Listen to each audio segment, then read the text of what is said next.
Tip number 1 on how to use your voice much more effectively in interviews every time you speak. These tips are all prior to an interview. The greater your variety of communication skills, the wider the range of interview scenarios you'll be able to handle with ease. When you make a presentation, you have the luxury of knowing the product or service you're offering and which stories you're going to bring up in support of your claims. You have to be ready for any curveballs during the Q&A, but it'll still be related to the item that you've been discussing. In an interview situation, the rules are completely different. If, for example, the interview is for a position you can't know beforehand which particular parts of your career will be discussed with the interviewer, it would be impossible to prepare a dynamic story for every sentence of your CV to make sure that everything's covered. You'd effectively be reading from an internal script, and the interviewer would sense it. You'd come across as stilted, boring and false. So what's the answer? If you can develop your communication abilities, whereby you know how to read what the interviewer is really saying and how to deliver it best to them, you'll have the most effective set of tools to enable you to engage deeply and quickly. This is called raising your vocal intelligence. That's the starter point. Click below to get on to tip 1, where we get into some of the nitty-gritty details. Vocal intelligence for interviews. Tip 1.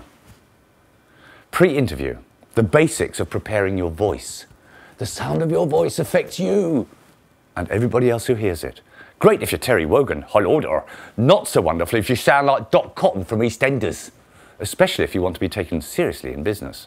Luckily, there are many very simple techniques you can use to transform your voice and make it much more attractive very quickly. Here are 3 simple exercises for you that'll make a difference. The first thing you want to do is to make sure your voice is relaxed and resonant. This will make you sound confident and strong. Put your fingers on the sides of your windpipe like this and make sure that the muscles are relaxed. Make an ah sound as if you were beginning to sing. Ah. Make sure those muscles remain relaxed. Now put the fingertip of one hand at the bottom of your breastbone and focus on that area while doing a deeper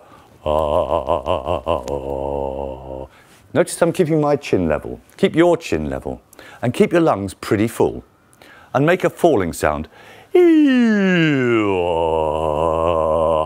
like a cartoon character falling off a roof. You'll probably find that there are some breaks in your voice like this, which I find a lot with clients. What you want to do is fill those in. There's some notes that you're missing, and when you speak, they'll be missing as well. So try doing that falling sound and rising sound again. Relax your throat totally and go.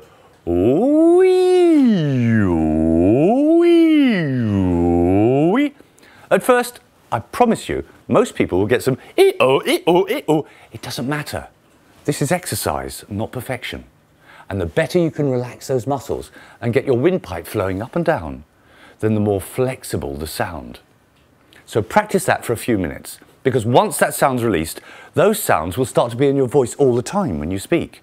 So you'll be hitting lots of different notes with the person you're speaking with, and you'll be able to match their feelings much better.